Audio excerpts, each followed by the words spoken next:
Hey everybody, Marcos Villegas here. I have no clue what happened to the original broadcast that I did of this. That happened over the weekend in New York at Brooklyn at the BK, inside the Barclays Center. I was just doing my best Fonz impersonation right there.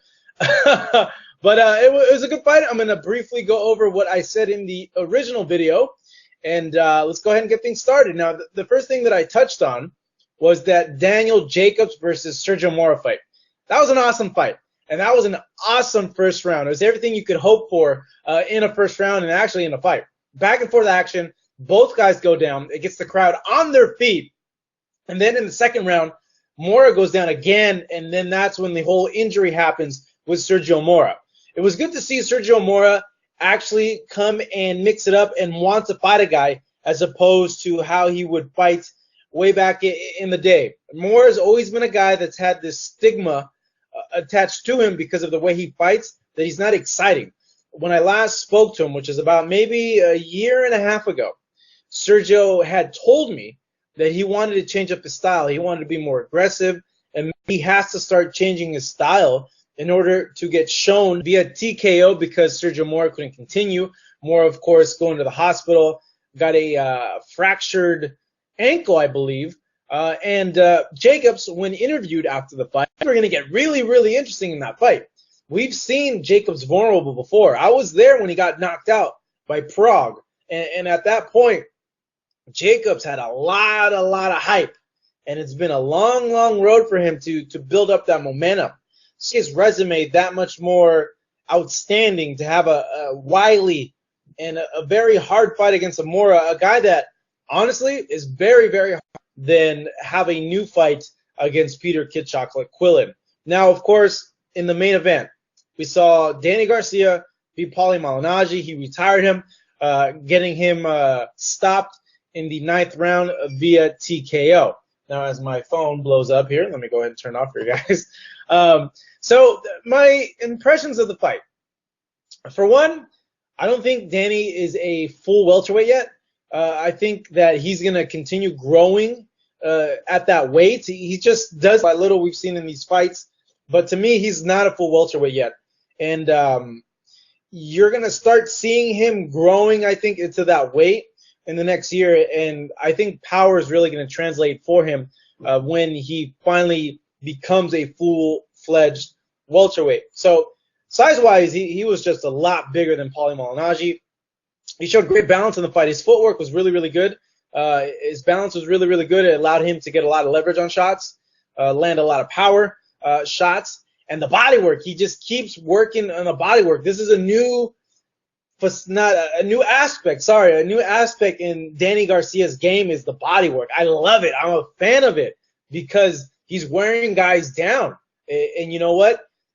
It was on full display for Paulie, and Paulie was too small. There's nothing Paulie could have done in order to stop and advancing Danny Garcia, who wore him down and eventually stopped him in the 9th round. This whole body work's going to keep seeing him doing. He has the left hook. You know, that's his tandem shot.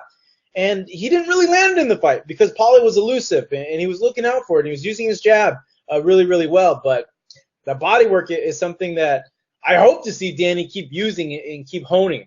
Now, looking at Danny, it was a good performance. It was a solid performance. Danny is a solid guy. He was an amateur chops, and Danny knows the basics. He knows the fundamentals. He's proven he's a high-level guy when it comes to that.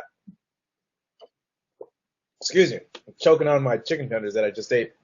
He's solid overall. He has the left hook, which is a great left hook, but overall he's solid. He's like when you're playing Super Smash Brothers. You know Captain Falcon has the kick. I see Danny Garcia as Mario in Smash Brothers, where he does everything good, but there's not one thing that really sticks out. But in real life, the one thing that does stick out for him is the left hook. And he has one hell of a left hook, man. He got a little bit of Joe Frazier in him with that left hook.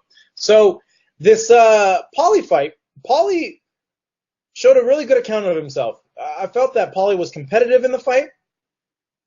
Paulie won rounds in the fight. At one point, when it first happened, I was kind of like, wait a second. That cut was open, yes. But I felt Paulie could have gone one more round. And if that stuff would have happened in the next round, then the stoppage I can naturally see happen. It was a good stoppage, but I felt Paulie could have kept going.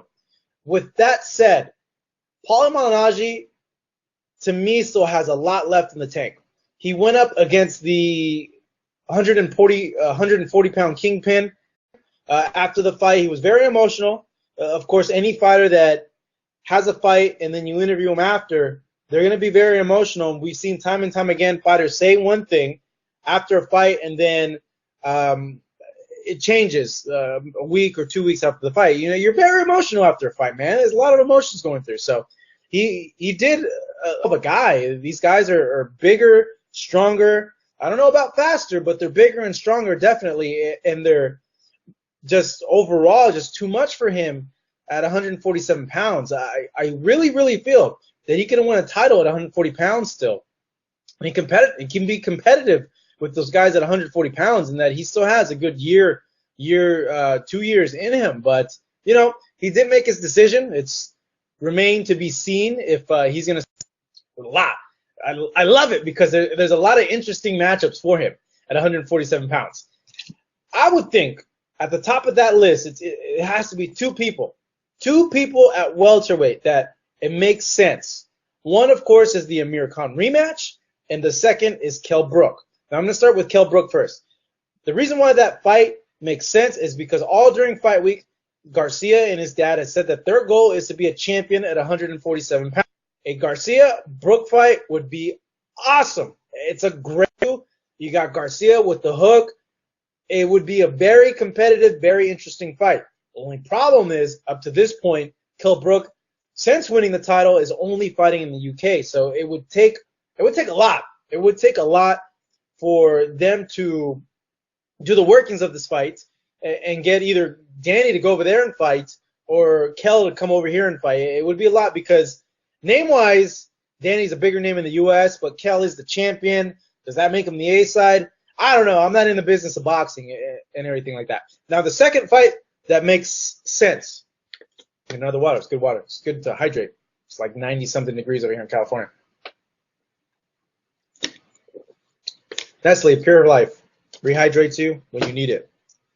Okay, so the second fight, Amir Khan. It makes sense for him because there's still doubts for Danny Garcia.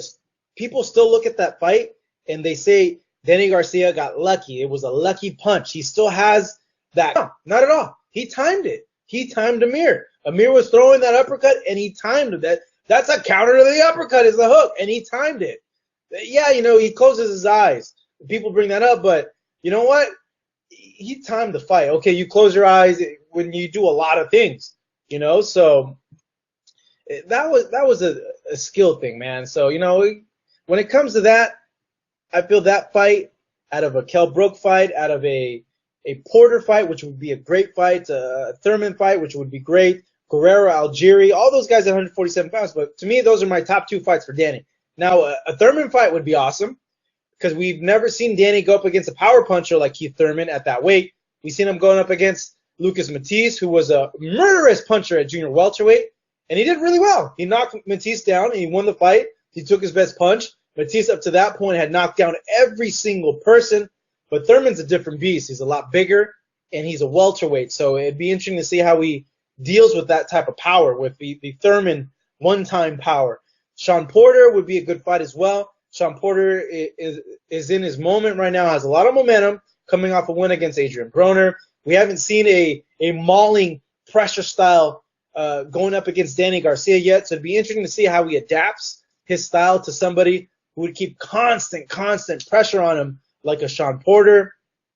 Robert Guerrero would be the same thing as well. That's a good style-up matchup. Guerrero would try to rough up Danny. It'd be interesting to see how he handles that. Chris Algieri, I think he showed a lot of people that he is a guy that can mix it up at that division at 147 pounds. But for me, improvements Amir has made since that first fight. Be really interesting to see that. That's the one thing that me as a fan would just love and sit there like this and just watch the fight, just to see the little nitpicking things, to see how much they've really. just eat the canvas, man. That was a great right hand, and really, naturally, the only fight that makes sense, I know that Miesha Tate is in line for that next fight. Miesha Tate's the only fighter that's gone longer than 30 seconds with Ronda Rousey. The last fight, she went 3 rounds with him. But she has to fight Cyborg. At some popped up for Mayweather Pacquiao, and there's this whole issue of the catch weight and really the weight in which these guys are going to fight. Cyborg says 140. How much she weighs when she steps in the octagon. Ronda in judo competed at a higher weight. When she started MMA, she competed at a higher weight than she's now. Ronda, though, is the UFC champion. She's the moneymaker. She's the eighth in history. And especially boxing provides such a big body of work to see what really separates a good fighter from a great fighter to a fighter that we still talk about and will be continued to be talked about decades from now. In boxing, those guys are the Sugar Ray Leonards, the Sugar Ray Robinsons, the Bernard Hopkins. You can make an argument, Floyd Mayweather as well. All these guys have gone up weight classes and fought in champions that people wanted them to see at their weights and beaten them. So Ronda is probably more than likely going to be known as the greatest female mixed martial artist ever. But when I see guys like a Bernard Hopkins moving up 2 weight classes to fight Antonio Tarver and beating him, Sugar Ray Leonard retiring, coming back and fighting Hagler, when you see that, it makes you think, like, come on, like, I know you guys may have a different opinion about it. Love to hear what you guys think. But when I see what these guys have done, it makes me think, like, okay, 135, like, it's impossible for her to make that weight. She just has too much muscle. If she does go down to 135, you're not going to fight her at 100%. And, as an athlete, you always want your opponent to be 100%. So there's no doubts when you beat them that there can be no excuses that come out, all that. And make sure as well, segueing to our ending now, I'm just ranting a little bit, but this week we're going to go ahead and cover the Postol Matisse press conference in LA. It's a great fight. It's going to end a knockout that happens at the StubHub Center coming up in October. We're going to the Nevada Boxing Hall of Fame over the weekend, so we'll have a lot of one-on-one interviews with all the legends and current fighters that go and attend that show. It's going to be all up on youtube.com/FightHub. Guys, I can't stress it enough. Please subscribe. Please help us keep growing. I consider FightHub the #1 best boxing channel on all of YouTube. Yeah, you know what? We don't have the biggest subscribers. We have a lot. We're still not #1 subscriber-wise, but overall, quality, the stuff we give you guys, I feel it's the best on the net. And please keep supporting. Tell your friends, tell your wife, tell your dog, tell your kids, subscribe to youtube.com/FightHub. Go ahead and follow us as well on social media at FightHubTV, on Facebook and on Twitter. So we really appreciate the support, you guys.